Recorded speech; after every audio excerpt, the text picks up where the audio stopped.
Bonjour mes chères étudiantes, chers étudiants. Donc aujourd'hui on se retrouve avec une nouvelle vidéo sur les fermentations. Donc lors des différents cours qu'on a vus ensemble en présentiel, on a vu en détail le catabolisme de glucides. Et on a constaté que le glucose était le point de départ des différentes voies métaboliques, principalement cataboliques, qui s'effectuent au niveau de la cellule. Donc, pour tirer de l'énergie à partir de glucose, on va suivre principalement deux modes, soit la respiration ou bien la fermentation. Tout dépend du type respiratoire de la cellule. D'accord? Donc, quand on parle de la respiration, elle est toujours entamée par la glycolyse, durant laquelle le glucose il est catabolisé en deux molécules de pyruvate. Par la suite, le pyruvate va entamer le cycle de Krebs, bien sûr, en se transformant tout d'abord en acétyl-CoA qui va initier le cycle de Krebs. Lors de la glycolyse et lors du cycle de Krebs, on va générer des coenzymes réduits, des NADH, H+, et des FADH2, qui vont passer à travers la chaîne de transfert d'électrons pour générer de l'énergie sous forme d'ATP. Tandis que lors de la fermentation, on entame toujours la fermentation par un catabolisme de glucides par la glycolyse. Donc, si vous voyez ici, l'étape commune entre la fermentation et la respiration, c'est quoi? C'est la glycolyse. La glycolyse ou bien l'une des voies alternatives de catabolisme de glucides, qui sont la voie des pentosephosphates ou bien la voie d'Antner-Dudorov. Bien sûr, la glycolyse et les deux voies alternatives, on les a vues en détail en présentiel. Par la suite, quand on parle de la fermentation, la suite à la glycolyse, on entame directement la fermentation. D'accord? Donc, lors de la respiration, on initie le catabolisme du glucose par la glycolyse, cycle de Krebs, chaîne de transfert d'électrons, tandis que lors de la fermentation, c'est la glycolyse ou bien l'une des voies alternatives de catabolisme des glucides et on entame directement l'un des différents types de fermentation qui est le sujet de notre cours d'aujourd'hui. Maintenant, on va parler de la destinée de pyruvate. Pour quelle raison le pyruvate? Parce que suite au catabolisme de glucose en pyruvate, en suivant bien sûr la glycolyse, ou bien les deux voies alternatives qui sont la voie des pentosephosphates ou bien la voie d'Antner-Dudorov, on va générer de pyruvate. Bien sûr, en suivant la glycolyse, une molécule de glucose va générer deux molécules de pyruvate. Maintenant, le pyruvate va emprunter deux modes en fonction du type respiratoire.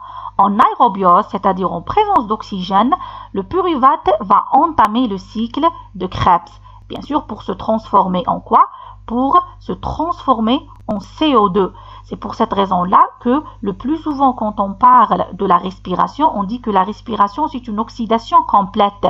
Pour quelle raison? Parce qu'on démarre à partir d'une molécule de glucose pour en arriver en CO2, une oxydation complète. Bien sûr, l'objectif c'est quoi? C'est de tirer de l'énergie sous forme d'ATP.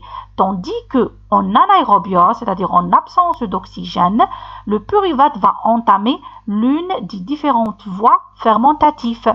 Bien sûr, le type de fermentation dépend de la nature de la bactérie. Par exemple, on a la fermentation lactique, acétique, alcoolique. Donc, tout dépend, d'accord, de la cellule bactérienne.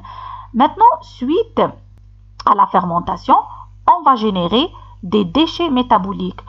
Qu'est-ce qu'on entend parler par déchets métaboliques? Les déchets métaboliques, c'est des acides organiques, des alcools, et d'accord, dans certains cas, les deux à la fois.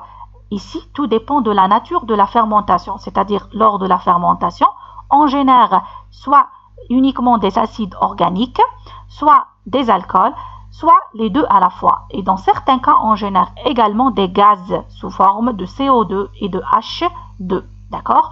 C'est pour cette raison-là que lors de la fermentation, on parle souvent d'une oxydation partielle. Oxydation partielle. Pour quelle raison? Parce qu'on ne génère pas du CO2, mais on génère des molécules partiellement oxydées, comme le cas des acides organiques et des alcools. D'accord? Maintenant, on va entamer le processus de fermentation ou bien les voies fermentatives.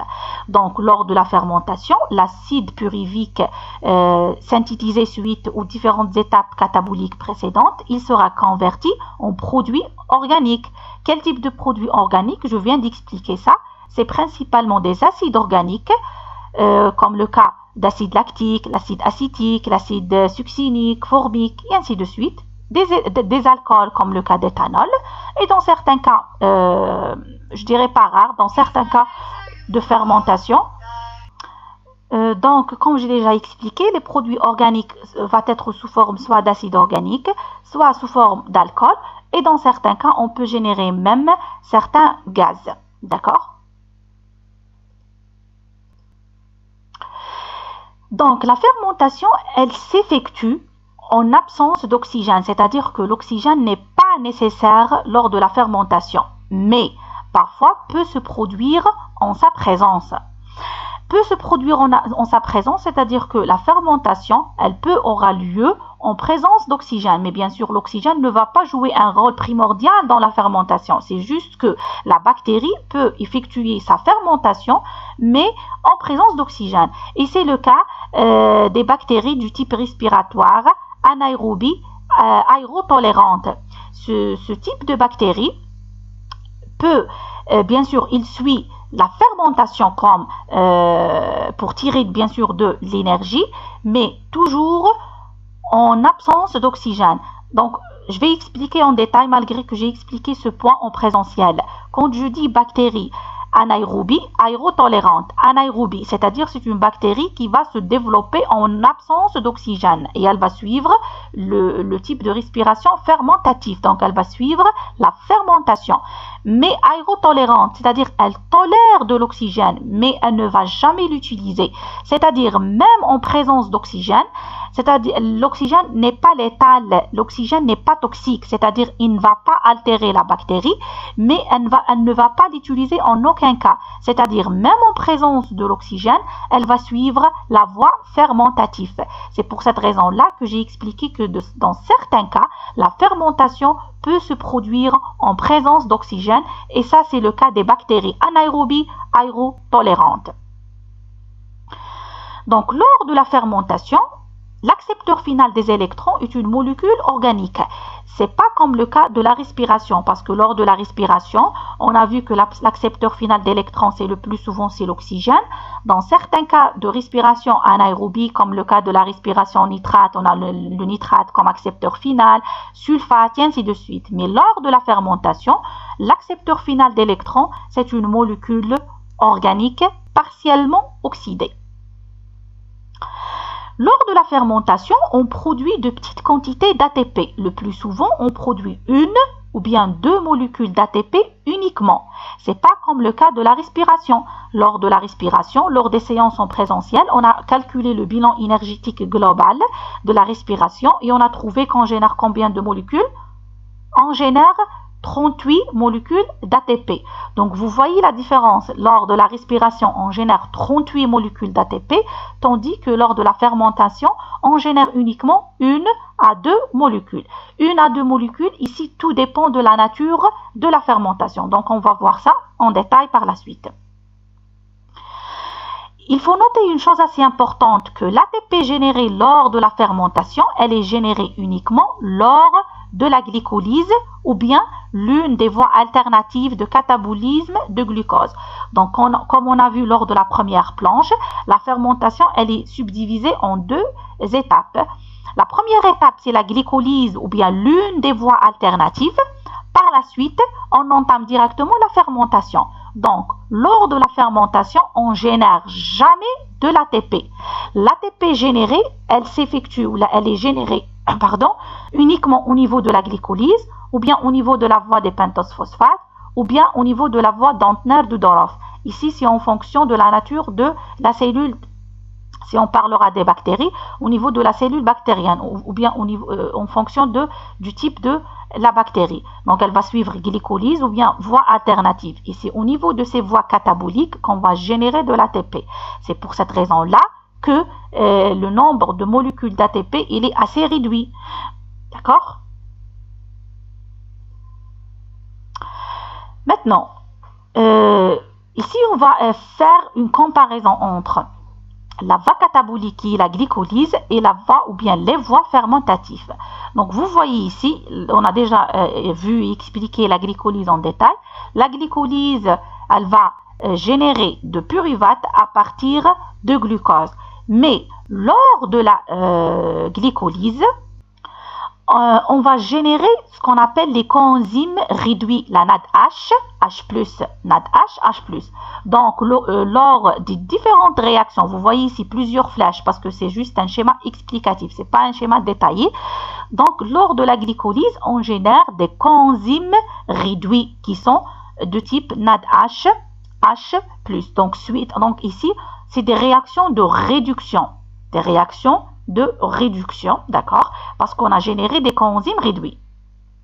Donc, le pyruvate, lors des voies fermentatives, le pyruvate va se transformer, par exemple ici, en lactate. Ici, c'est l'exemple de la fermentation lactique.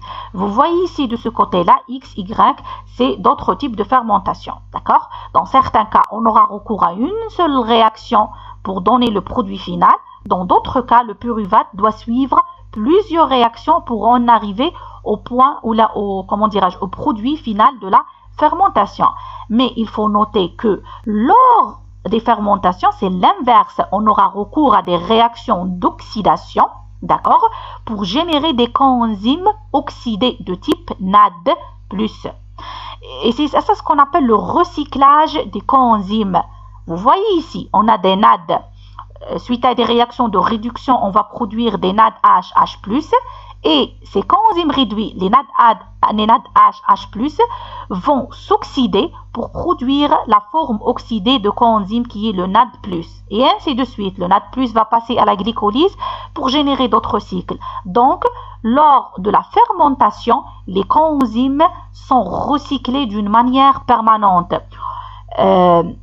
Réduction au niveau de la voie catabolique, d'accord, et oxydation au niveau des voies fermentatives, d'accord. J'espère que c'est clair concernant ça. Ça, c'est ce qu'on appelle le recyclage des coenzymes réduits.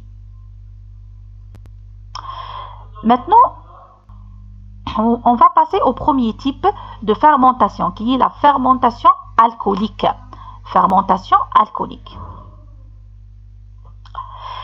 D'après déjà son nom, fermentation alcoolique, déjà on comprend que lors de cette fermentation, on va produire des alcools. Donc, ce type de fermentation est très répandu chez les levures, principalement le genre Saccharomyces, Clavieromyces et Brettanomyces. D'accord? Donc, la fermentation alcoolique, elle est rencontrée le plus souvent chez les champignons et principalement chez les levures.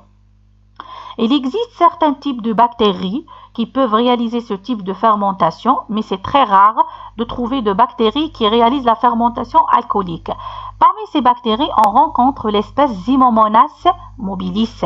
Zymomonas mobilis. C'est très important de savoir le nom de cette bactérie, parce que c'est parmi les rares bactéries qui peuvent réaliser la fermentation alcoolique. Mais il faut noter que concernant les levures, quand je dis levures, toutes genres confondus, pour l'étape de catabolisme, la première étape de la fermentation, c'est le catabolisme de glucose. D'accord? Donc, chez les levures, la dégradation de glucose, elle s'effectue via la glycolyse.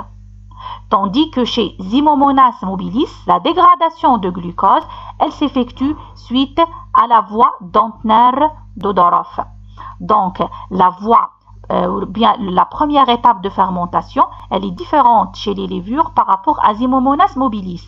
Levures, on commence à dégrader le glucose en pyruvate via la glycolyse, tandis que Zymomonas mobilis, elle va dégrader le glucose via la voie d'Antner-Dodorov.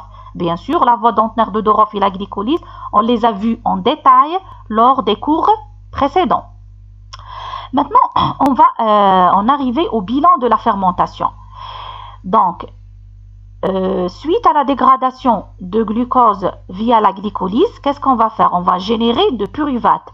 Le pyruvate, il va entamer la fermentation, d'accord, pour produire l'éthanol, qui est un alcool. D'où vient la nomination de la fermentation alcoolique. D'accord? Il faut noter une chose. Donc, je répète cette information parce que je l'ai expliqué en présentiel. Le plus souvent, le nom de la fermentation, il est tiré à partir du nom du produit final. Par exemple, le cas de la fermentation alcoolique, c'est quoi le produit final? C'est l'éthanol, c'est un alcool. Donc, on dit le plus souvent, c'est une fermentation alcoolique. La fermentation lactique, c'est quoi le produit final? C'est l'acide lactique. Donc, on a tiré le nom de la fermentation à partir du produit final. C'est clair? Donc, je reviens.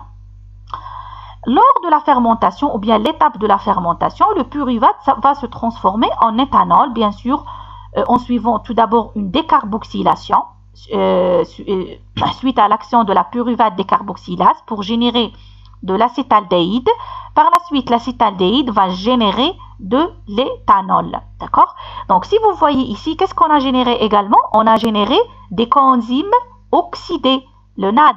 Tandis que lors de réactions cataboliques, on génère le plus souvent quoi? On génère des NADH, H+, la forme réduite de ce type de coenzyme. D'accord? Donc, ça, c'est le bilan de la fermentation. Maintenant, quand on veut calculer le bilan final, ou bien le bilan énergétique global au final, dans le cas de la levure, bien sûr. Dans le cas de la levure. Quand je dis levure, peu importe, Saccharomyces, Brettanomyces, peu importe. D'accord? Maintenant, si je vous pose cette question, c'est quoi le bilan énergétique global de la dégradation d'une molécule de glucose par Saccharomyces cerevisiae? Donc, on sait tout d'abord que toute levure dégrade le glucose via la glycolyse. Et on sait tous c'est quoi le bilan de la glycolyse, parce qu'on a vu ça lors des cours précédents. Donc, la glycolyse, c'est quoi le bilan? Donc, on a une molécule de glucose qui va générer 2 molécules de pyruvate, 2 molécules d'ATP et 2 NADH, H+. 2 NADH, H+. Maintenant, la question qui se pose, est-ce que les NADH, H+, je vais les convertir en ATP ou non? Parce qu'on sait très très bien qu'une molécule de NADH est égale à 3 molécules d'ATP. La réponse, c'est non. Pour quelle raison? Parce que pour faire transformer les coenzymes réduits en ATP, on doit tout d'abord passer à travers la chaîne de transfert d'électrons. Et lors de la fermentation, comme on a vu lors de la première planche, on passe jamais à travers la chaîne de transfert d'électrons. Parce que la chaîne, elle est réservée à la respiration. Parce que suivant ou la suite à la glycolyse, on entame directement la fermentation. C'est pour cette raison-là que les coenzymes réduits formés lors de la glycolyse ou bien même lors des voies alternatives de la glycolyse, voie d'Antner-Dudorov ou bien la voie des pentoses phosphates, ne seront en aucun cas convertis en ATP. On va les laisser ainsi. Donc, je répète, le bilan de la glycolyse ici, pour calculer le bilan énergétique global en cas de levure, c'est 2 molécules de pyruvate, 2 ATP et 2 NADH, H+. Par la suite, le pyruvate va se transformer en éthanol. Chaque molécule de pyruvate, elle va générer une molécule d'éthanol et bien sûr une molécule de coenzyme oxydé de type NAD+, bien sûr plus CO2. Vous voyez ici. Donc, ce qui m'intéresse ici par rapport au bilan énergétique, c'est quoi? Donc, lors de la glycolyse, combien de molécules de pyruvate j'ai généré? J'ai généré 2. Et par conséquent, je vais générer combien de molécules d'éthanol? Je vais générer 2 molécules d'éthanol et 2 molécules de NAD+. Donc, maintenant, on calcule le bilan global. Donc, à partir d'une molécule de glucose, on va générer 2 molécules d'éthanol, 2 molécules de CO2, 2 molécules d'ATP. Est-ce que c'est clair? Donc, ici, le bilan global, ou le bilan énergétique global lors de fermentation, il est un petit peu différent de celui qu'on a l'habitude de faire ou de calculer lors des cours qu'on a déjà fait. D'accord? Donc, ici, il faut calculer tout d'abord le bilan de la glycolyse. D'accord?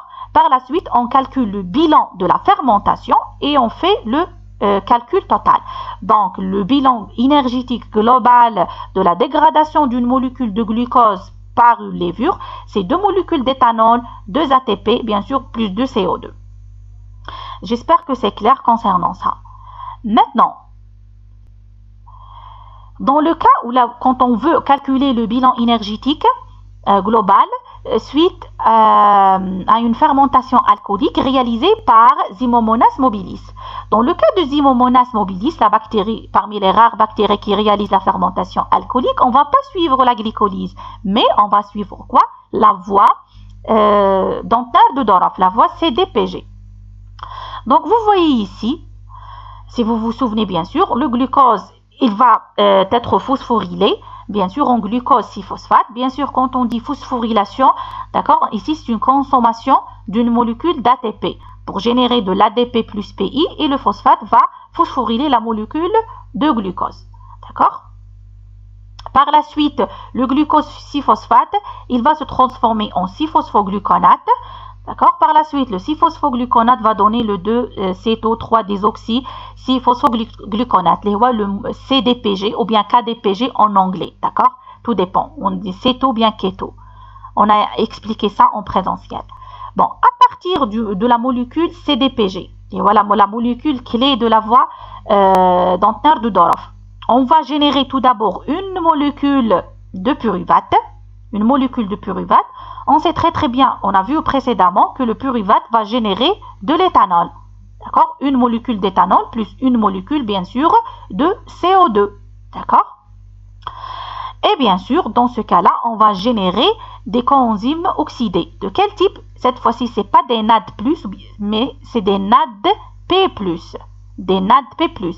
Parce que si on revient vers l'étape de catabolisme, ici, le coenzyme réduit généré, c'est quoi? Ce n'est pas les NADHH+, mais les NADPHH+. Donc ici, on a le recyclage. D'accord? On a une réduction et ici, une oxydation. Par la suite, essayez de se concentrer très bien.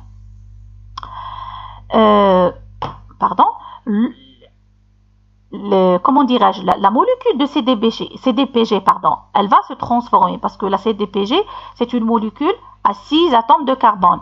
Elle va se scinder, se cliver pour donner le pyruvate et pour donner le glycéraldéhyde 3-phosphate. Le glycéraldéhyde 3-phosphate va entamer la glycolyse pour se transformer en pyruvate. D'accord? Le glycéraldéhyde 3-phosphate va entamer la glycolyse pour générer du pyruvate. Par la suite, le pyruvate va suivre la même étape de fermentation comme de ce côté-là, cette branche-là, pour générer une molécule de CO2 et une molécule d'éthanol. Maintenant, la question qui se pose concernant l'ATP, est-ce qu'on peut ou est-ce qu'on génère de l'ATP suite à cette voie fermentative ou non? Oui. La réponse est oui, on génère de l'ATP. Mais la question qui se pose, où est l'ATP? Ici, je ne vois pas d'ATP. L'ATP, elle est présente ici, lors de la glycolyse. Si vous vous souvenez, la branche de dégradation du glycéraldéhyde en pyruvate, on génère 2 molécules d'ATP. On génère 2 molécules d'ATP, mais comme on a consommé ici de l'ATP, on a consommé une molécule d'ATP à ce niveau-là, c'est-à-dire lors de la phosphorylation de glucose en glucose 6-phosphate, donc 2 ATP moins 1 ATP, la molécule qu'on a consommée. Donc, c'est quoi le bilan global? C'est une seule molécule d'ATP. Donc, lors de la fermentation alcoolique par Zymomonas mobilis, on génère 2 molécules d'éthanol, 2 molécules de CO2, plus une molécule d'ATP. J'ai expliqué comment on a généré cette molécule. Je répète une autre fois. Les 2 molécules d'ATP sont générées suite à la glycolyse parce que lors de la dégradation du glycéraldéhyde 3-phosphate en pyruvate, on génère 2 molécules d'ATP et comme on a consommé une molécule lors de la phosphorylation de glucose en glucose 6-phosphate lors de la première réaction de la voie Dantner de Doroff, donc on a comme bilan final une seule molécule d'ATP. Maintenant, on passe à la fermentation lactique. La fermentation lactique, comme son nom l'indique, c'est une fermentation qui va générer principalement de l'acide lactique ou bien lactate. Mais la fermentation lactique, elle est divisée en 2 types. La fermentation homolactique et la fermentation hétérolactique. Homolactique et hétérolactique. Maintenant, c'est quoi la différence entre les deux? Donc, je vais vous expliquer l'information générale que vous connaissez tous. Par la suite, je vais essayer de corriger cette information. Le plus souvent en terminale, quand vous avez étudié la fermentation lactique, on dit que la fermentation homolactique, elle génère uniquement de l'acide lactique. On génère uniquement homolactique, on génère uniquement de l'acide lactique, tandis que lors de la fermentation hétéro veut dire différent, hétérolactique, on génère de l'acide lactique plus d'autres molécules organiques. Ça, c'est l'information qu'on connaît tous. Mais lors de la fermentation lactique, le produit essentiel, c'est bien sûr c'est l'acide lactique. Mais lors de la fermentation homolactique, on génère une fraction supérieure à 90% d'acide lactique. C'est-à-dire que 90% ou bien plus du produit formé, c'est de l'acide lactique. Les 10% restantes, c'est d'autres produits. D'accord? Tandis que lors de la fermentation hétérolactique, on va générer entre 25 jusqu'à 90% d'acide lactique. La fraction restante, c'est d'autres molécules organiques. C'est-à-dire en d'autres termes, que ce soit lors de la fermentation homolactique ou bien hétérolactique, on génère à la fois de l'acide lactique plus d'autres molécules. D'accord? Mais la seule différence entre les deux, c'est la fraction synthétisée. Parce que lors de la fermentation homolactique, plus de 90% des produits formés sont composés d'acide lactique. La fraction restante, il y a 8%, 5%, c'est d'autres produits. Tandis que lors de la fermentation hétérolactique, le produit ou bien la concentration de l'acide lactique, elle varie entre 25 et 90%. La fraction restante, c'est les autres molécules organiques. Donc l'information qu'on connaît auparavant, c'est une information un petit peu erronée. Parce que lors de la fermentation homolactique, on ne génère pas uniquement de l'acide lactique, mais on génère bien sûr la fraction la plus importante, elle se traduira sous forme d'acide lactique. Il y en aura une fraction minoritaire concernant les autres molécules qu'on va voir juste après. J'espère que c'est clair concernant ce point. Maintenant, on va commencer tout d'abord par la fermentation homolactique. Bon, toutes les bactéries homolactiques réduisent le glucose par la glycolyse. Donc, quand je dis toutes les bactéries, donc peu importe la nature de la bactérie lactique. Donc, toutes les bactéries homolactiques, c'est-à-dire les bactéries qui suivent la fermentation homolactique, doivent obligatoirement cataboliser le glucose par la glycolyse. Là, c'est très bien parce qu'on connaît tous le bilan de la glycolyse. Mais, il y a toujours des exceptions. La fermentation homolactique est effectuée par tous les membres des genres bactériens, Streptococcus, et quand je dis les streptocoques ici, je parle principalement des streptocoques lactiques. Par toutes les espèces appartenant au genre Pediococcus et Microbacterium. D'accord? Donc, toutes les espèces appartenant au genre Microbacterium, Pediococcus et aux streptocoques lactiques réalisent la fermentation homolactique. Essayez de se concentrer. Ici, beaucoup de lactobacillus réalise la fermentation homolactique, pardon. Quand je dis beaucoup, parce que la minorité restante, elle réalise la fermentation hétérolactique. Parce que quand on parle du genre Lactobacillus, la quasi-totalité des espèces réalise la fermentation homolactique, tandis que la minorité restante, elle réalise une fermentation hétérolactique. Par la suite, certaines espèces de bacillus et certaines moisissures réalisent la fermentation homolactique. C'est le cas des phycomycètes et des oomycètes. Maintenant, concernant le bilan de fermentation. La fermentation homolactique, elle génère du lactate, appelé également acide lactique, à partir de pyruvate. Parce qu'on sait tous qu'on a dit précédemment que toutes les bactéries réalisant la fermentation homolactique suivent, pour dégrader le glucose, la glycolyse. Et on sait tous, c'est quoi le produit final de la glycolyse? C'est le pyruvate. Donc, chaque molécule de pyruvate va générer uniquement une seule molécule de lactate, suite à l'action de la lactate déshydrogénase. Bien sûr, lors de la réaction de fermentation, on génère des coenzymes Oxydé, c'est très bien. Donc, lors de la fermentation, toujours, on a une oxydation des coenzymes pour générer la forme oxydée liée à la NAD+. D'accord?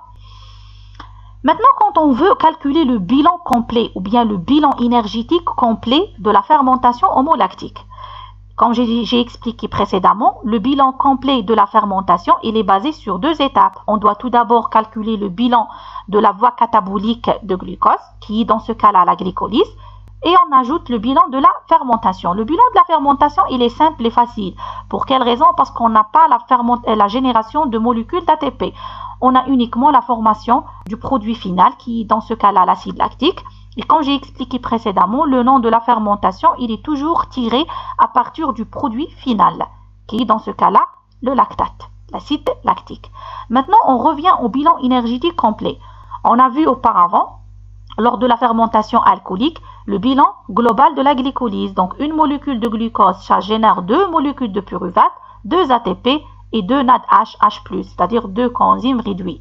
Tandis que lors de la fermentation homolactique, on génère 2 molécules. Bon, les 2 molécules de pyruvate, elles ont été générées à partir de la glycolyse. Par la suite, on sait très bien qu'une molécule de pyruvate va générer de lactate. Une molécule de lactate, donc de pyruvate, c'est 2 lactates plus 2 NAD+, la forme oxydée. Donc, pour en résumer, lors de la fermentation homolactique, c'est comme le cas de la fermentation, comment dirais-je, alcoolique. On génère 2 ATP. C'est le maximum généré lors des fermentations. Donc, soit on génère une molécule ou bien 2 maximum. Donc, 2 molécules d'acide lactique, lactate, 2 molécules d'ATP et bien sûr, on a généré de l'eau. D'accord? Mais les molécules les plus importantes pour moi par rapport au bilan, c'est le lactate, le produit final, plus 2 molécules d'ATP. J'espère que c'est clair. Donc ça, la première voie ici, ça c'est le bilan énergétique global de la glycolyse. Ici, la réaction numéro 2, c'est le bilan global de la fermentation. D'accord? De l'étape de la fermentation. Maintenant, le bilan énergétique global de la fermentation homolactique, c'est ça. C'est la somme des 2 réactions. Et bien sûr, lors de la fermentation homolactique, on génère 2 ATP, c'est-à-dire le maximum d'ATP qu'on peut générer. Donc ça, c'est la glycolyse et ça, c'est la fermentation homolactique. Donc c'est un beau jour, je vous pose la question, calculer le bilan énergétique global d'une fermentation homolactique. Vous devez calculer ça. C'est-à-dire vous devez calculer la somme des 2, la glycolyse plus la fermentation homolactique. Mais si je vous pose la question par rapport à uniquement l'étape fermentative, je ne dis pas la fermentation, l'étape fermentative, c'est ça le bilan. Donc on a 2 molécules de pyruvate, c'est 2 lactates plus 2 NAD+. Tandis que le bilan de la fermentation, c'est la somme des 2. Le bilan de la glycolyse plus le bilan de la fermentation homolactique. Maintenant, on passe au deuxième type de fermentation lactique qui est la fermentation hétérolactique. La fermentation hétérolactique, pour quelle raison elle est nommée hétéro? Parce qu'en plus de l'acide lactique, on va produire également d'autres molécules qui sont de l'éthanol, qui est un alcool, plus le CO2. C'est pour cette raison-là, elle est nommée fermentation hétérolactique. Donc, vous vous souvenez, quand j'ai parlé du genre Lactobacillus, la plupart des Lactobacillus suivent la fermentation homolactique, tandis que la minorité des Lactobacillus suivent la fermentation hétérolactique. Mais il faut noter que toutes les espèces appartenant au genre Leuconostoc, c'est très important, toutes les espèces appartenant au genre Leuconostoc suivent la fermentation hétérolactique. D'accord? Donc, ici, à l'inverse de la fermentation homolactique, on suit la glycolyse pour cataboliser le glucose. Ici, pour cataboliser le glucose, on doit suivre la voie des pentoses phosphates. D'accord? Maintenant, quand je parle de la fermentation lactique d'une manière générale, homo et hétérolactique, la fermentation homo ou bien hétérolactique, elle est réalisée par un type de bactérie appelée bactérie lactique. Pour quelle raison bactérie lactique? Parce que tout simplement, ces bactéries peuvent réaliser la fermentation lactique, que ce soit homo ou bien hétéro. D'accord? La fermentation lactique, c'est une fermentation très répandue dans la fabrication des produits laitiers, comme le cas de fromage, yaourt Et même dans le cas de la préparation de choucroute, de salissant, de saumure de légumes. Saumure de légumes, c'est comme le cas quand on prépare ici d'une manière artisanale, quand on prépare les légumes salés. C'est comme le cas des olives, comme le cas de les différents légumes, carottes, navets, et ainsi de suite. Les huma, en arabe, c'est mukhallalat. D'accord? Lors de la préparation des saumures de légumes, al-mukhallalat, on suit toujours la fermentation homolactique ou bien hétérolactique, tout dépend. D'accord? Une autre information assez importante, c'est que l'acide lactique est utilisé comme un additif alimentaire. Pour quelle raison un additif alimentaire? Un additif alimentaire, c'est-à-dire une molécule qu'on ajoute aux différents aliments comme un agent conservateur. Donc l'acide lactique, vu son action acide, parce que c'est un acide organique, donc il va baisser le pH et par conséquent, il contribue à l'inhibition de la multiplication des germes nuisibles. Et pour cette raison-là, l'acide lactique est utilisé le plus souvent, comment dirais-je, comme additif alimentaire. Concernant la fermentation alcoolique, j'ai pas détaillé parce que la fermentation alcoolique, comme vous savez tous, elle est utilisée pour la préparation des produits, pour la préparation de bière et en vinification, la préparation des vins. D'accord? Ou bien même dans la panification. La panification, c'est la préparation du pain. D'accord? Je reviens ici à la fermentation hétérolactique. Maintenant, la fermentation hétérolactique, elle peut s'effectuer également par les champignons. D'accord? J'ai expliqué ici un cas rare de Rhizopus oryzae. Rhizopus oryzae, c'est un champignon de type moisissure qui réalise la fermentation hétérolactique.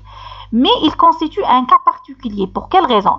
Parce que quand il est cultivé en aérobiose, c'est-à-dire en présence d'oxygène, il va produire un mélange d'acide lactique, d'acide acétique et du CO2. C'est-à-dire qu'il va suivre la voie fermentative hétérolactique. Mais au lieu de générer de l'acide lactique et de l'éthanol et du CO2, non, il ne va pas générer de l'éthanol, mais il va générer de l'acide acétique. D'accord? Alors qu'en condition d'anaérobiose, c'est-à-dire en absence totale d'oxygène, il va produire, comment dirais-je, les mêmes fractions que comme la fermentation hétérolactique classique. C'est-à-dire il va générer un mélange d'acide lactique, de l'éthanol et de CO2. Et ça, c'est un cas particulier que je voulais citer. Parce qu'il y a toujours des exceptions en biologie. Il n'y a pas toujours...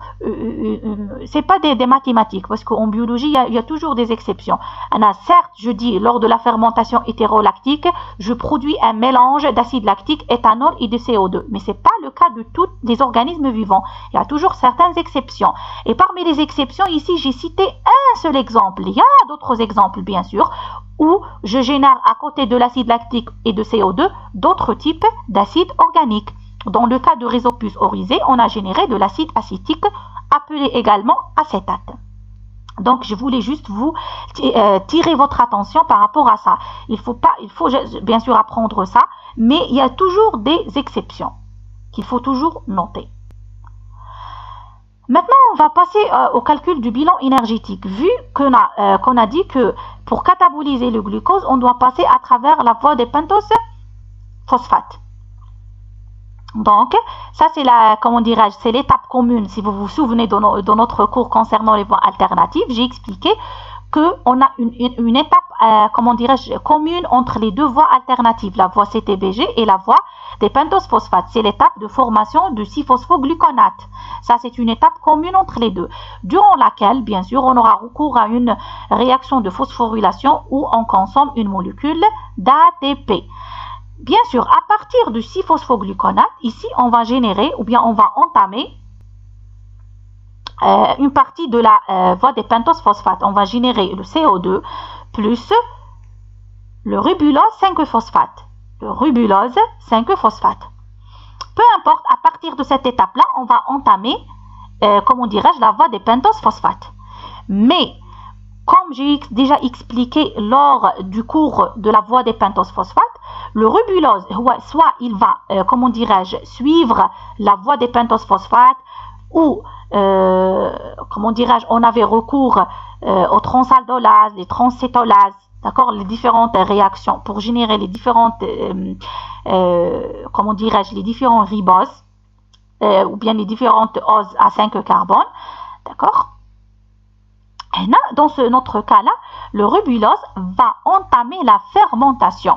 C'est-à-dire, on n'aura pas l'intervention de pyruvate, mais de rubulose 5-phosphate. Donc, le rubulose 5-phosphate, il va entamer la fermentation pour générer, comment dirais-je, de ce côté-là, pour générer du lactate et pour générer de l'éthanol. Bien sûr, le rubulose va être scindé. Bien sûr, il va se transformer tout d'abord par une isomérisation en xylylose 5-phosphate. Le xylylose va être scindé pour former l'acétylphosphate et le glycéraldéhyde 3-phosphate. Le glycéraldéhyde 3-phosphate va se transformer suite à une série de réactions. Vous voyez ici une flèche discontinue pour former le lactate. D'accord? Et de ce côté-là, on va former de l'éthanol. Maintenant, en ce qui concerne le bilan énergétique complet, ou bien le bilan de la fermentation. Le bilan de la fermentation, c'est du glucose plus de l'acide acétique, plus de l'éthanol, plus du CO2. Parce qu'on a expliqué précédemment que lors de la fermentation hétérolactique, on génère de l'acide lactique, ici le lactate, on génère de l'éthanol et on génère de CO2. Et on génère également, si vous voyez ici de ce côté-là, on a généré lors de la transformation du glycéraldéhyde en lactate, on a généré 2 molécules d'ATP. Parce que, pour quelle raison? Si je vous pose la question, d'où viennent ces 2 molécules d'ATP? Ces 2 molécules d'ATP, ils proviennent dans le cas où le glycéraldéhyde entame la glycolyse. Donc, si la bactérie possède l'enzyme clé de la glycolyse, donc le glycéraldéhyde, qu'est-ce qu'elle va faire? La glycéraldéhyde va passer à travers, comment dirais-je, la branche de la glycolyse pour générer 2 molécules d'ATP. Mais bien sûr, 2 molécules d'ATP, mais il ne faut pas oublier qu'on a consommé une molécule d'ATP de ce côté-là. D'accord? Donc, le bilan complet ou bien le bilan énergétique complet contribue à la génération d'une seule molécule d'ATP et non pas de 2 molécules d'ATP. C'est pour cette raison-là, précédemment, j'ai expliqué que lors des différents types de fermentation, on génère 2 molécules au maximum ou bien une seule molécule. Donc, je répète par rapport à ça. Donc, le glucose va être catabolisé suite à la voie des pentoses phosphates pour générer à la fin de l'acide lactique, de l'éthanol et de CO2. Le glycéraldéhyde phosphate, dans le cas 3-phosphate, s'il va entamer la branche de la glycolyse, il va générer 2 molécules d'ATP et de ce fait-là, on va soustraire la molécule consommée et on va avoir une seule molécule d'ATP. Donc, le bilan énergétique complet et total de la fermentation hétérolactique, une molécule de glucose va générer une molécule d'acide lactique, une molécule d'éthanol, une molécule de CO2 plus une molécule d'ATP. Bon, maintenant on va passer au 3e type de fermentation qui est la fermentation formique. La fermentation formique, pour quelle raison? Parce qu'elle conduit à la formation de l'acide formique, ou bien le formate. La fermentation formique, elle est divisée en 2 sous-types. La fermentation des acides mixtes et la fermentation butanediolique, appelée également la fermentation butylène-glycol. D'accord? Donc, je répète, la fermentation formique, elle est subdivisée en 2 sous-types. Fermentation des acides mixtes et fermentation butanediolique, appelée également butylène-glycol. Maintenant, d'après le nom fermentation des acides mixtes, d'où vient cette appellation? Parce que lors de ce type de fermentation, on va générer un ensemble, un mélange d'acides organiques. C'est pour cette raison-là on dit fermentation d'acides mixtes. Tandis que lors de la fermentation butanediolique, on va générer le butylène-glycol. D'accord? C'est ça le produit final de cette fermentation, c'est le butylène-glycol. C'est pour cette raison-là on parle le plus souvent d'une fermentation butanediolique ou bien butylène-glycol. Maintenant, la fermentation formique. La fermentation formique, pour quelle raison elle est importante? Parce que ce type de fermentation, il est réalisé par la famille des Enterobacteriaceae. D'accord? La famille des Enterobacteriaceae, c'est une famille très connue, très répandue, très étudiée. en microbiologie. Pour quelle raison? Parce qu'elle regroupe les genres les plus connus, Escherichia, Klebsiella, Proteus, et ainsi de suite. D'accord? La deuxième chose la plus importante concernant la fermentation formique, que ce soit acide mixte ou butanediolique, ces deux types de fermentation sont utilisés comme un moyen d'identification des genres appartenant à la famille des Enterobacteriaceae. C'est-à-dire, si la bactérie elle suit telle ou telle fermentation, je peux avoir une idée par rapport au genre qu'ils peuvent réaliser. Parce qu'au niveau des Enterobacteriaceae, il y a des bactéries qui suivent exclusivement la fermentation des acides mixtes, d'autres qui suivent la fermentation butanediolique. Et par conséquent, on peut savoir ou avoir une idée approximative sur le type du genre. Pardon.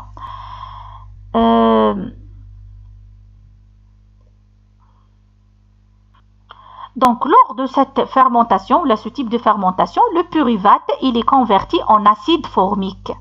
D'accord? Par la suite, ici, c'est un cas exceptionnel. L'acide formique, il peut être converti dans certains cas, qu'on va voir par la suite, en H2 et en CO2, grâce à une enzyme qu'on appelle la formiate hydrogène lyase.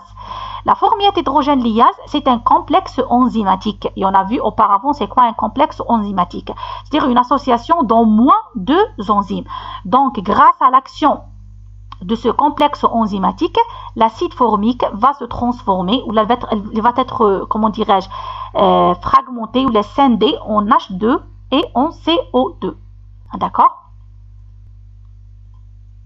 Maintenant, on va commencer tout d'abord par la fermentation des acides mixtes.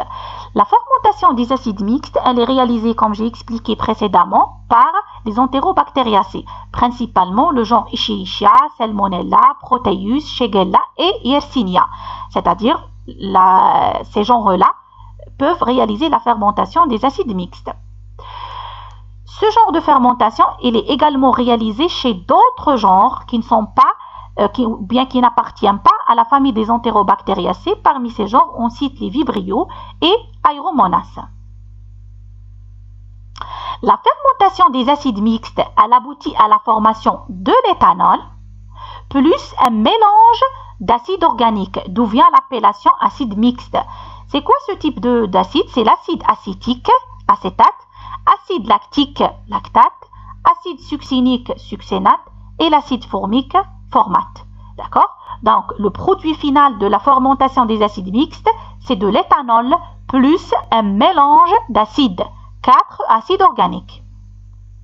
Acétate, lactate, succénate, formate.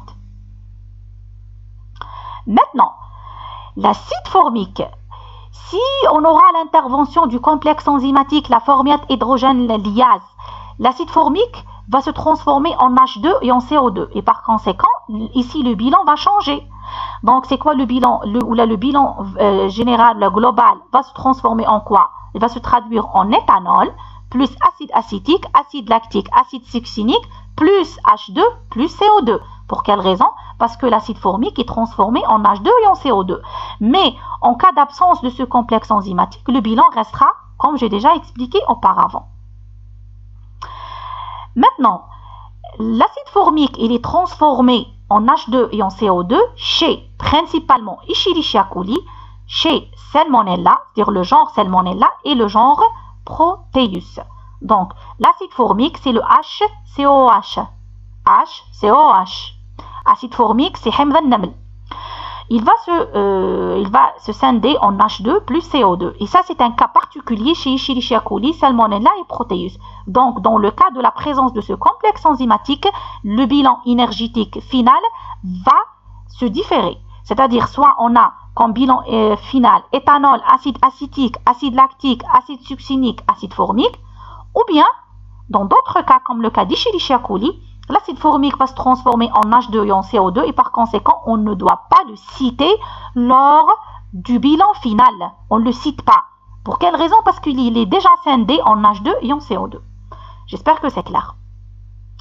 Maintenant, je ne vais pas entrer en détail pour expliquer comment dirais-je, comment dirais-je, la fermentation détaillée parce que c'est un petit peu compliqué, mais je vais vous expliquer l'essentiel de ce type de fermentation. Donc, on a l'acide pyruvique. L'acide pyruvique va se transformer en un mélange d'acide plus de l'éthanol. Mais dans ce cas-là, on aura besoin de 3 molécules d'acide pyruvique. Donc, pour entamer une fermentation d'acide mixte, on aura besoin de 3 molécules d'acide pyruvique. Parce que la première molécule va se transformer en acide lactique. Bien sûr, toujours, vous remarquez ici, toujours lors de l'étape de fermentation, suite à une réaction d'oxydation, on génère des coenzymes oxydés, NAD+. La deuxième molécule d'acide pyruvique, suite à une carboxylation, c'est-à-dire un ajout de CO2, d'accord, et on génère toujours, vous voyez ici, de coenzymes réduits, ça va générer de l'acide succinique. Par la suite, la troisième molécule, sous l'action d'une molécule de CoA, on aura la formation de l'acide formique et ici de l'acide acétique et de l'éthanol. D'accord? Donc, vous voyez ici le produit acide acétique, acide succinique, acide formique, acide acétique, éthanol. Dans le cas où j'aurai l'intervention du complexe enzymatique hydrogène lyase formique, l'acide formique va se transformer en CO2 et en H2.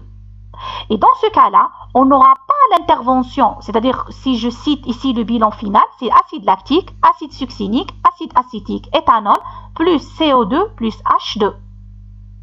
Dans le cas contraire, c'est l'acide formique. J'espère que ce point est clair. Maintenant, on passe au deuxième type de fermentation qui est la fermentation butanediolique ou bien butylène-glycol. Ce type de fermentation est présent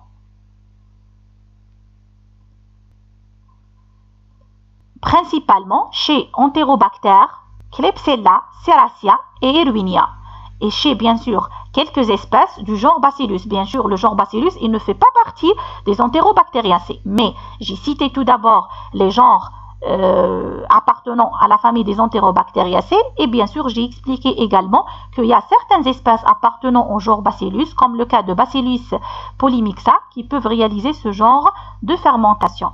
Comme j'ai expliqué précédemment, la fermentation butanediolique, c'est un type de fermentation qui génère le butylène-glycol ou bien le butanediol, d'accord, le butanediol. C'est pour cette raison-là qu'on a nommé cette fermentation butanediolique par rapport au butanediol, le produit principal de ce type de fermentation. Bien sûr, je ne vais pas entrer en détail pour vous expliquer ce type de fermentation parce que c'est très compliqué vu la situation actuelle, vu qu'on est en train de présenter les cours en ligne. Donc, je ne vais pas entrer dans les détails.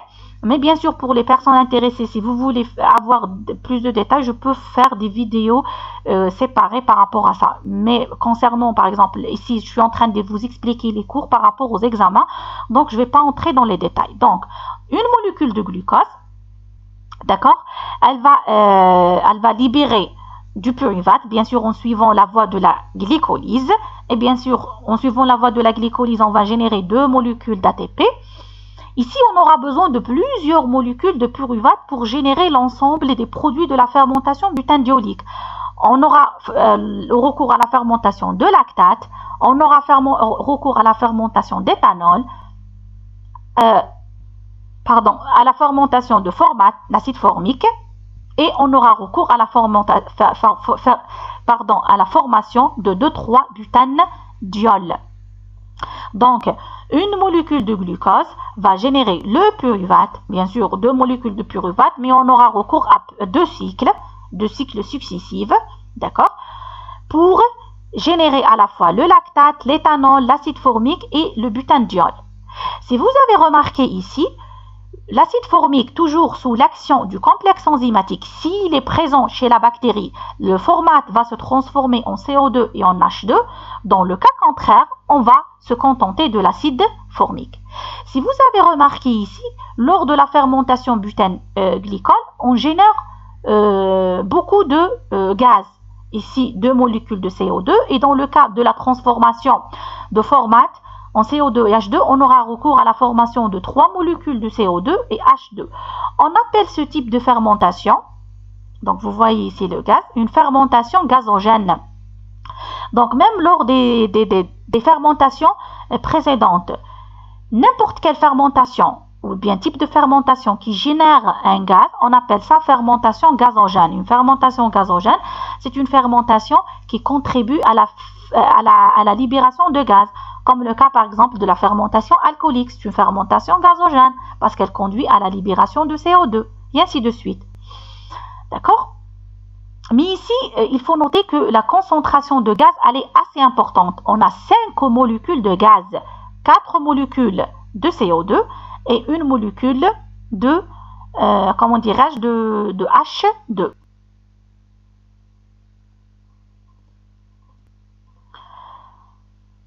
Maintenant, comme j'ai expliqué précédemment, la fermentation formique, elle est très répandue en cas d'identification des entérobactériacées.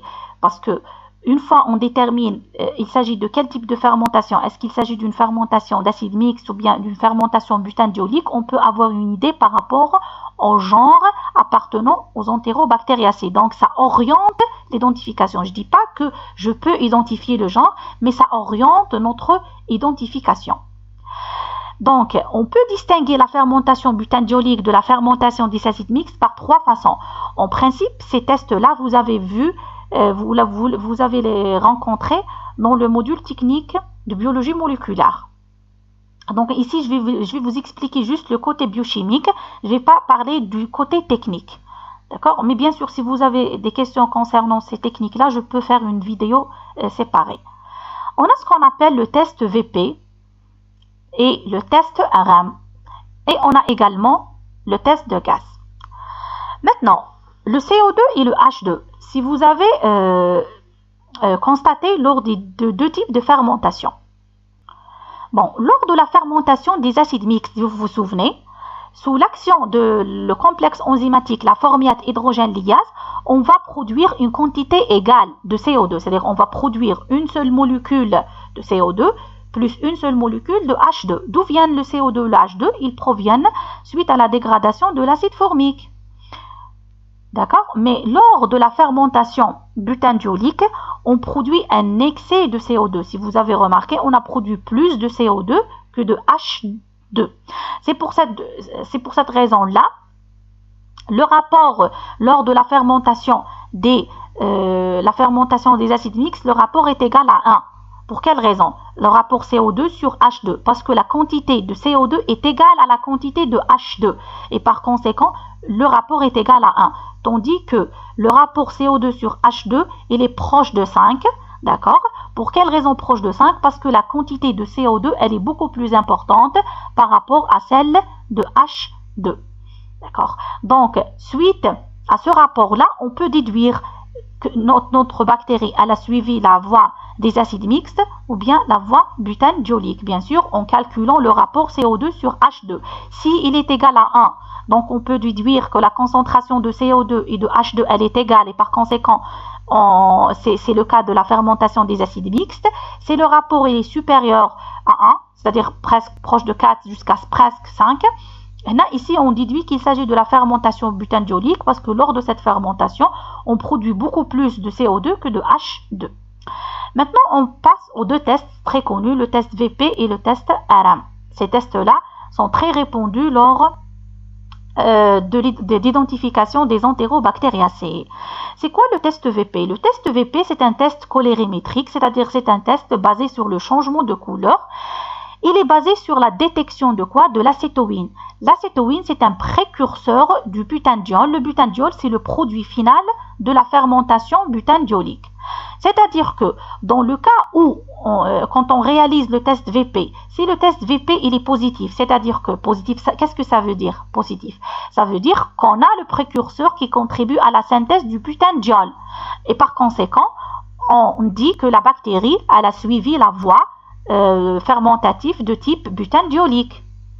Donc, on peut déduire les genres qui peuvent suivre ce genre de fermentation. Tandis que dans le cas où le VP, le test VP, il est négatif, donc pas de butanediol et par conséquent, on peut déduire que la bactérie elle a suivi la voie fermentative de type acide mixte. J'espère que c'est clair. C'est-à-dire qu'on réalise le test VP. Le test VP, il est basé sur l'identification, c'est-à-dire la présence ou l'absence du butanediol. VP positif, présence de butanediol. VP négatif, absence de butanediol. Présence de butanediol, qu'est-ce que ça veut dire? Ça veut dire que la bactérie, elle a suivi la fermentation butanediolique. Donc, je peux déduire les genres qui peuvent suivre ce type de fermentation. VP négatif, absence du butanediol, donc la bactérie elle a certainement suivi la fermentation des acides mixtes. C'est aussi simple que ça. Bon, concernant le test RM, par rapport à rouge de méthyle, les bactéries qui réalisent la fermentation des acides mixtes, ils produisent 4 fois plus de produits acides que neutres, tandis que les bactéries de la fermentation butanediolique produisent des produits neutres. Je vais vous expliquer cette phrase-là. Lors de la fermentation des acides mixtes, on produit plus d'acides organiques. Parce que lors de la fermentation des acides mixtes, on produit de l'acide lactique, l'acide succinique, formique et acétique. Donc, on produit 4 types d'acide formique. Tandis pardon, c'est pas acide formique, acide organique. Tandis que lors de la fermentation butanediolique, qu'est-ce qu'on produit? On produit le butanediol et on produit de l'alcool. Voilà. Et on produit un seul type d'acide organique qui est l'acide lactique. C'est pour cette raison-là que j'ai dit que lors de la fermentation des acides mixtes, on produit 4 fois plus d'acide que lors de la fermentation butanediolique. Parce que lors de la fermentation des acides mixtes, on produit 4 types d'acide organique. Lors de la fermentation butanediolique, on produit un seul type d'acide organique qui est l'acide lactique. Et par conséquent, lors de la fermentation des acides mixtes, les organismes acidifient plus le milieu. Pour quelle raison? Parce qu'on produit beaucoup d'acide et par conséquent, le pH va baisser. On va avoir un milieu acidifié par rapport au milieu lors de la fermentation butanediolique. C'est pour cette raison-là que lors de test RM, le milieu, on a ajouté au milieu le rouge de méthyle. C'est un indicateur de pH. Donc, dans le cas où le test RM il est positif, le test RM positif, qu'est-ce que veut dire? Que le pH il est au-dessous de 4,4 et l'indicateur de pH va virer du jaune au rouge. Pour quelle raison il a viré du jaune au rouge? Parce que le milieu il est très acide. Très acide pour quelle raison? Suite à la présence d'un mélange des différents acides organiques. Donc, dans le cas d'un RM, c'est-à-dire le test RM positif, donc on déduit quoi? On déduit que la bactérie elle a suivi la voie des acides mixtes. Parce que là, un test RM positif veut dire quoi? Veut dire que le pH a baissé suite à la présence d'une quantité importante d'acide organique. Et c'est le cas de la fermentation d'acide mixte. Par opposition à la fermentation de la fermentation butanediolique qui génère une faible concentration de pH qui ne va pas descendre au-delà de 4,4. D'accord? Donc, le test VP positif, il nous donne une indication sur la fermentation butanediolique, c'est-à-dire la bactérie, si elle est VP+, elle a suivi la voie butanediolique. Si la bactérie, elle est RM positif, donc elle a suivi le test, ou bien plutôt la fermentation des acides mixtes. Ici, j'ai expliqué le côté biochimique, c'est-à-dire c'est quoi la signification d'un test VP, le Vox-Proskauer positif, ou bien le test RM, le rouge de méthyle positif. Par la suite, le côté technique, en principe, vous avez vu ça dans un autre module, mais si vous avez des questions par rapport au test, je peux vous réexpliquer cette partie-là en expliquant également la technique de comment on réalise le test VP, comment on réalise le test RM et comment même on réalise, ou là on calcule le rapport CO2 sur H2. Donc vous pouvez me laisser aux commentaires vos questions et je peux vous répondre par une autre vidéo. Sinon pour vous mes étudiants, vous pouvez me laisser vos questions sur notre classe Google Classroom, sur Google Classroom. Le quatrième type de fermentation, c'est la fermentation butérique ou bien butanoïque.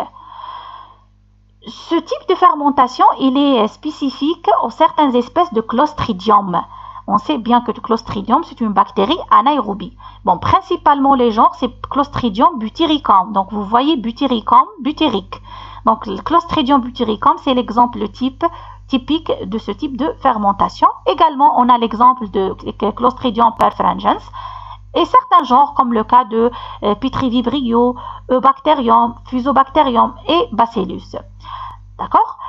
C'est quoi le produit final de ce type de fermentation? C'est l'acide butyrique. Acide butyrique, fermentation butérique ou bien butanoïque.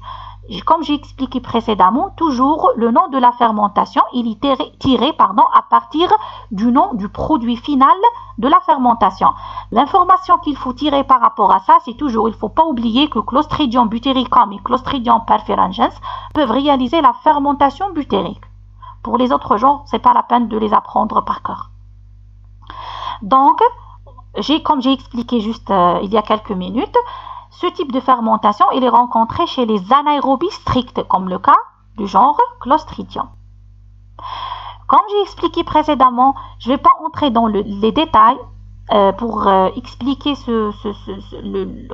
la voie fermentative détaillée, parce que vous voyez ici, c'est très compliqué, donc je ne vais pas entrer dans les détails. Mais la chose que vous devez retenir, c'est que le glucose, il est catabolisé suite à une glycolyse, d'accord? Donc, suite toujours, les bactéries intervenant lors de la fermentation butérique catabolisent le glucose suite à une glycolyse. Par la suite, il entame une série de réactions fermentatives pour en arriver au butyrate, qui est le produit final. Lors de cette fermentation, on produit bien sûr, le produit final qui est l'acide butérique, plus l'acétate qui est l'acide acétique. Mais la question ici qui se pose, comment peut-on calculer le bilan global ou le bilan final de la fermentation butérique? La fermentation butérique, on aura besoin de 4 molécules de glucose pour générer 2 molécules d'acétate, 3 molécules de butyrate, 8 molécules de CO2, 8 molécules de H2. Donc, la fermentation butérique, c'est une fermentation gazogène, c'est-à-dire c'est une fermentation qui libère un excès de gaz. Donc, je vais essayer ici d'expliquer brièvement, parce que je ne vais pas entrer dans le détail. Donc, une fois on a produit de l'acide pyruvique, par la suite, on va produire de l'acétyl-CoA. L'acétyl-CoA va suivre un certain nombre de réactions pour en arriver à la fin pour produire de l'acétate. D'accord? Pour produire de l'acétate. Ici, au niveau de cette branche-là, pour produire de l'acide butérique, on aura la condensation de 2 molécules d'acétyl-CoA pour produire de l'acétoacétyl-CoA. Donc, l'acétoacétyl-CoA, c'est lui qui va produire du butyrate. D'accord? Donc, c'est un petit peu compliqué. C'est pour cette raison-là, je n'ai pas entamé les détails. Donc, la chose que vous devez retenir à partir de ce type de fermentation, que le produit final, c'est le butyrate et de l'acétate. C'est que ce type de fermentation, il est réalisé en anaérobiose, le plus souvent par un genre très connu en anaérobiose, qui est le genre Clostridium. Les deux principales espèces, c'est Clostridium butyricum et l'espèce Clostridium perfringens, et que ce type de fermentation, il est très gazogène parce qu'il produit 16 molécules de gaz, 8 CO2 et 8 H2.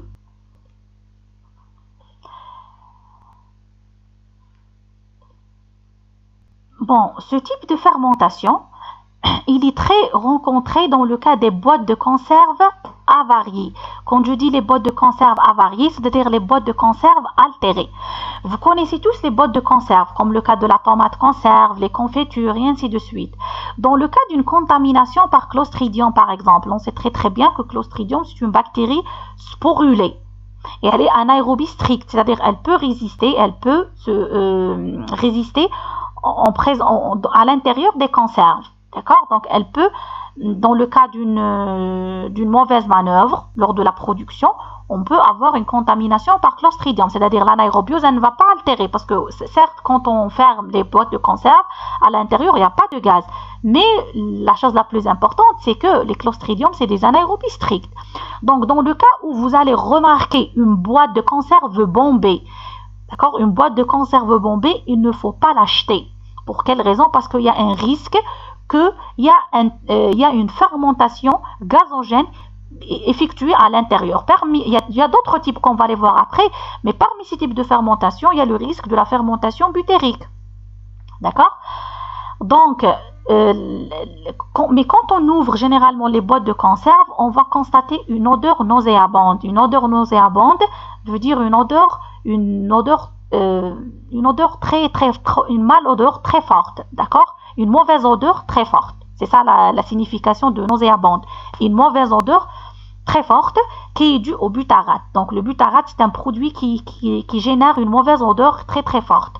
D'accord? Donc ce type de fermentation, il nous indique, ou là, il est présent lors lors d'une altération par Clostridium. Cette altération, elle est le plus souvent rencontrée dans les boîtes de conserve avariées. Donc les boîtes de conserve bombées. Pour quelle raison bombées? C'est grâce à la présence de gaz à l'intérieur. Donc la bactérie, quand elle va produire beaucoup de gaz, CO2 et H2, donc il y aura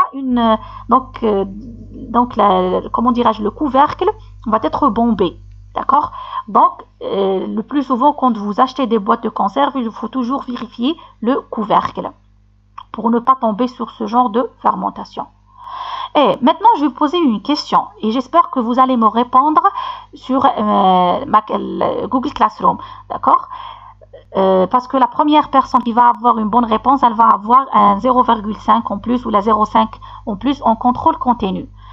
Maintenant, si on veut calculer le bilan énergétique lors de la fermentation butérique, est-ce qu'on aura la fermentation d'ATP ou non? Et si oui, combien de molécules d'ATP? Si vous remarquez ici, on a généré 2 molécules d'ATP lors de la glycolyse. On a généré une molécule d'ATP ici et une molécule d'ATP ici. Donc le total, c'est 4 molécules d'ATP. La question qui se pose au début de cours, j'ai dit que le maximum de molécules d'ATP formées lors des différents types de fermentation, c'est 1 jusqu'à 2 molécules max. Mais lors de la fermentation butyrique, on constate ici qu'on a produit 4 molécules d'ATP. La question qui se pose, est-ce que réellement le bilan final de la fermentation butyrique englobe 4 molécules d'ATP ou non? Ça, c'est votre question par rapport à ce cours. Essayez de répondre à cette question-là, sinon je vais répondre par la suite dans une autre vidéo. Je vous donne la bonne réponse. Le 5e type de fermentation, c'est la fermentation propionique. La fermentation propionique, c'est un type de fermentation réalisé par le genre Propionobacterium. Propionobacterium, principalement. Il y a d'autres genres, comme le cas de Violonella, Bacteroides, certains Clostridium, comme le cas de Clostridium proponicum. Donc, comme son nom l'indique, Clostridium butyricum, fermentation butyrique, Clostridium propionicum, fermentation propionique. Mais le genre le plus souvent rencontré lors de la fermentation propionique, c'est le genre Propionibacterium. La fermentation propionique, elle produit soit à partir du glucose ou bien à partir de l'acide lactique, de l'acide propionique. Donc le produit final de la fermentation propionique, c'est l'acide propionique ou bien le propionate, d'où vient la nomination de ce type de fermentation, en plus en présence de l'acétate et de CO2. Donc le substrat principal de dégradation lors de la fermentation propionique, c'est soit le glucose, soit le lactate, qui est l'acide lactique. Donc, dans le cas de glucose, on aura recours à 3 molécules de glucose, 3 glucoses pour donner ou bien 4 molécules de propionate, acide propionique, 2 molécules d'acétate, acide acétique, plus 2 molécules de CO2. Dans le cas où on démarre à partir de molécules de lactate, acide lactique, à partir de 3 molécules d'acide lactique, on génère 2 molécules d'acide propionique, une molécule d'acide acétique et une molécule de CO2. Le plus souvent, la fermentation propionique, elle est dite fermentation secondaire. Pour quelle raison fermentation secondaire? Parce que si vous avez remarqué ici, le produit principal de la fermentation propionique, c'est quoi? C'est le lactate, l'acide lactique. Et l'acide lactique, c'est quoi? C'est le produit de la fermentation lactique. Donc, c'est pour cette raison-là, le plus souvent, dans certains cas, la fermentation propionique, elle aura lieu suite à une fermentation lactique. C'est-à-dire que on aura tout d'abord, on aura recours à une fermentation lactique qui va générer à partir du glucose de l'acide lactique. Puis l'acide lactique va être pris en charge par les bactéries du genre Propionobacterium ou autres pour générer du propionate. C'est pour cette raison-là que la fermentation propionique est dite fermentation secondaire. parce qu'elle arrive en second lieu après la fermentation lactique. La fermentation propionique, elle est très répandue dans la production de fromage, principalement le gruyère et l'emmental. Quand on parle de la fermentation propionique dans la production des fromages, déjà l'acide propionique, c'est lui qui confère la saveur, c'est-à-dire le goût à ce type de fromage, et le CO2, c'est lui qui contribue à la formation des trous. C'est-à-dire, c'est les fromages troués, qui met le fromage gruyère. Le fromage gruyère, c'est un fromage troué, c'est-à-dire on rencontre des trous. Donc les trous, c'est dû à quoi? C'est dû à la formation de CO2. Et le goût spécifique de l'emmental et de gruyère, il est dû comment dirais-je, à l'acide propionique. Donc, si vous avez constaté, certaines fermentations, c'est des fermentations utiles, c'est-à-dire utilisées pour produire certains produits laitiers, comme le cas de propionique. Ce type de fermentation est toujours utilisé pour produire des fromages. La fermentation lactique pour produire les différents produits laitiers, comme le cas de yaourt, beurre et autres. Mais il y a certains types de fermentation qui sont nuisibles, comme le cas de la fermentation butérique, parce qu'elle conduit à l'altération des denrées alimentaires, c'est-à-dire les produits alimentaires. Donc la fermentation, soit elle est utile, soit elle est nuisible. Tout dépend de la nature du produit final de la fermentation. Il faut noter une chose assez importante, que lors de la fermentation propionique, le produit de départ, ou bien le substrat de départ, c'est soit le glucose ou bien le lactate. Mais le lactate est considéré comme le substrat préféré pour les bactéries propioniques. C'est-à-dire que lors de la fermentation propionique, le substrat le plus souvent utilisé, c'est le lactate et non pas le glucose. D'accord? Bien sûr, concernant le Propionobacterium. C'est pour cette raison-là que j'ai cité le nom de la bactérie ici en couleurs différentes par rapport aux autres genres. Parce que les deux espèces, ou les deux bactéries qui réalisent le plus la fermentation propionique, c'est les espèces appartenant au genre Propionobacterium, ou bien l'espèce, je dirais pas le genre Clostridium, non, c'est l'espèce Clostridium propionicum. Parce que les autres espèces de Clostridium réalisent d'autres types de fermentation. Donc vous voyez ici, ça c'est comment dirais-je, c'est la voie fermentative de la fermentation propionique. C'est très compliqué, d'accord, je sais très bien. J'ai cité juste pour les gens intéressés pour voir comment on a généré le produit final. D'un côté, le propionate et l'acétate. Donc vous voyez ici, comment dirais-je, la voie générale, mais je ne vais pas entrer dans les détails parce que vous n'êtes pas censé d'avoir toutes ces informations-là. D'accord? Je vous pose également ici, c'est la deuxième question par rapport au bilan énergétique concernant l'ATP. Quand vous voyez ici, on génère une molécule d'ATP de ce côté-là et on génère 2 molécules d'ATP, donc le total de 3 molécules d'ATP. Donc la question qui se pose, c'est quoi le bilan énergétique par rapport aux molécules d'ATP concernant la fermentation propionique? Donc vous devez tout d'abord savoir ou chercher le bilan par rapport aux molécules d'ATP concernant la fermentation butérique et la fermentation propionique. La fermentation acétique.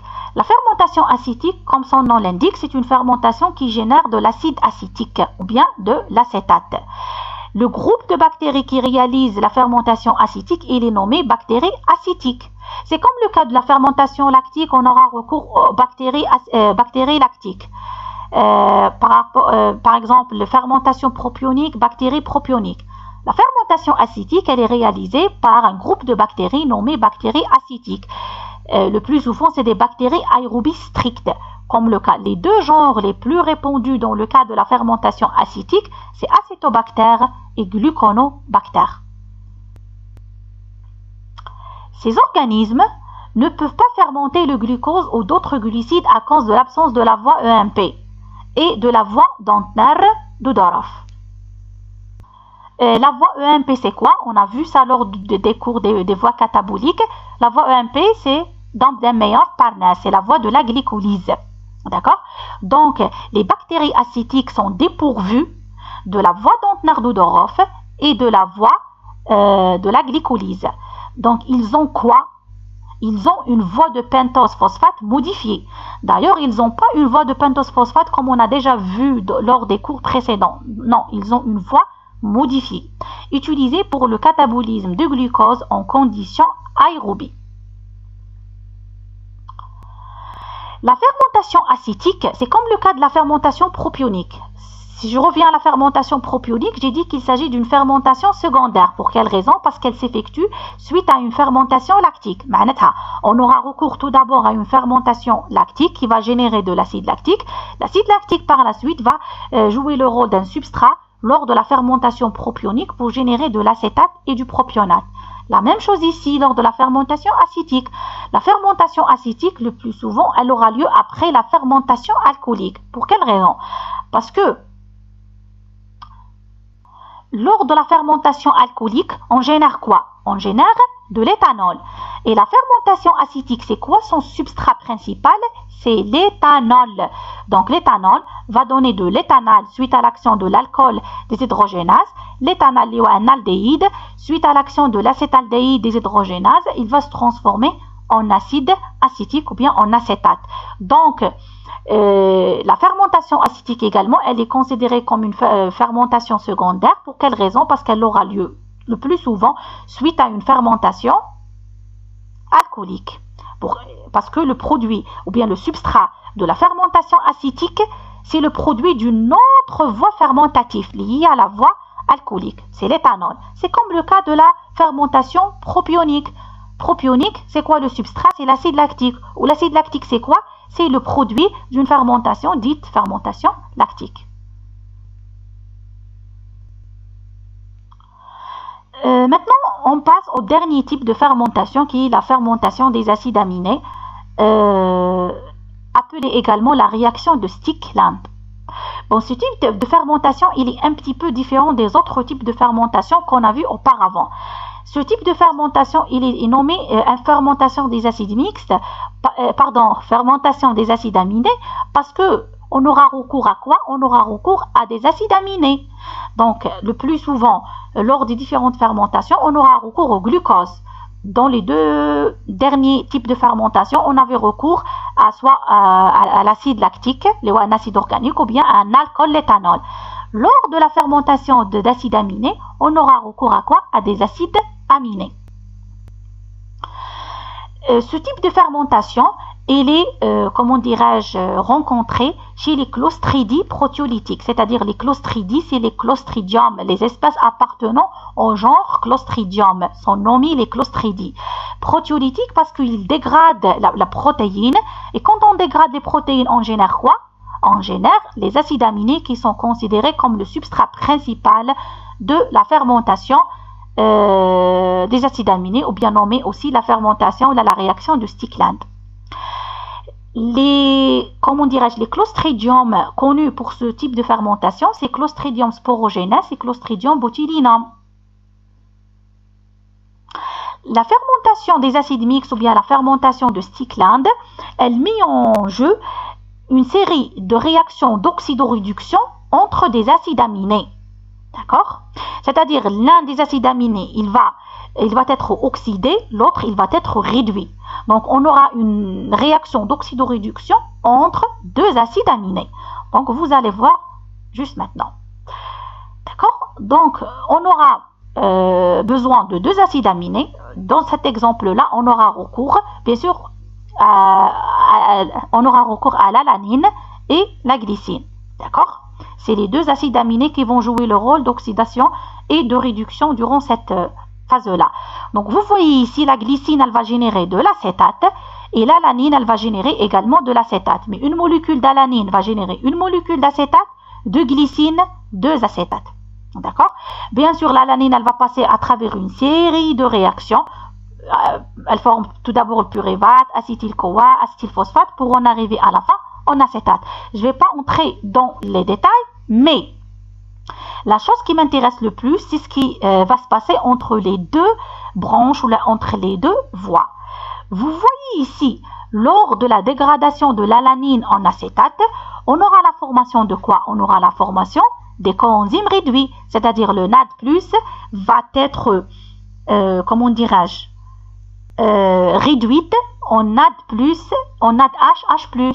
La même chose ici. Donc ici, c'est une réaction de réduction. Donc on a réduit le NAD+, en NADH+, c'est les coenzymes réduits. Par la suite, les coenzymes réduits lors de cette réaction vont être oxydés en NAD+, lors de la deuxième branche de cette fermentation. C'est-à-dire qu'on aura une régénération des coenzymes lors de la première branche, transformation de l'ananine en acétate.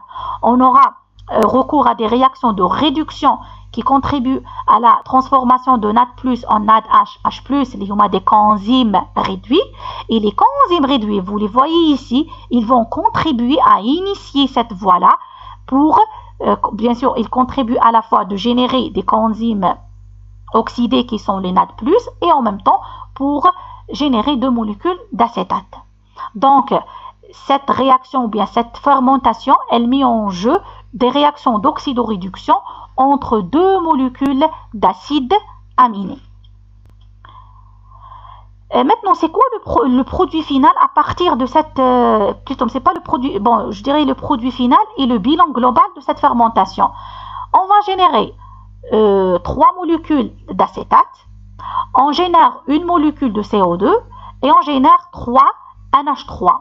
3 molécules de NH3.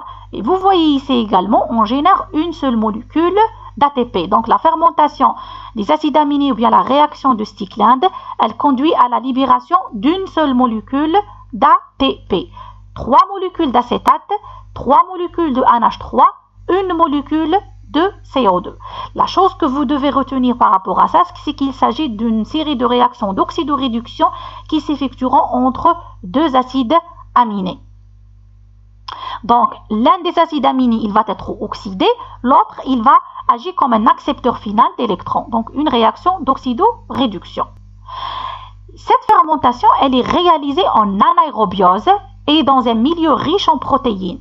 Anaérobiose, c'est clair, vu que les espèces les plus connues et qui réalisent ce genre de fermentation, c'est des anaérobies strictes, donc c'est automatiquement le cas. Et riche en protéines, pour quelle raison? Parce que les bactéries qui doivent réaliser ce type de fermentation doivent être dotées d'une activité protéolytique. Protéolytique veut dire quoi? Une lisse de protéines, c'est-à-dire ces bactéries doivent tout d'abord dégrader les protéines pour libérer les acides aminés, et les acides aminés vont jouer le rôle de substrat pour initier ce type de fermentation. Donc c'est pour cette raison-là que la réaction de Stickland doit être réalisée dans un milieu riche en protéines. Dans l'exemple que j'ai cité ici, j'ai cité l'exemple de l'alanine et de la glycine, mais il y a d'autres, acides aminés qui peuvent réaliser ce type de fermentation. On a l'ananine, le leucine, l'isoleucine, le valine, le phénylanine, tryptophane et l'histidine. D'accord? Il y a des couplets, c'est-à-dire chaque deux acides aminés peuvent réaliser des réactions d'oxydoréduction pour générer à la fois ce qu'on appelle la fermentation des acides mixtes. Ce n'est pas le cas uniquement de l'alanine et de la glycine.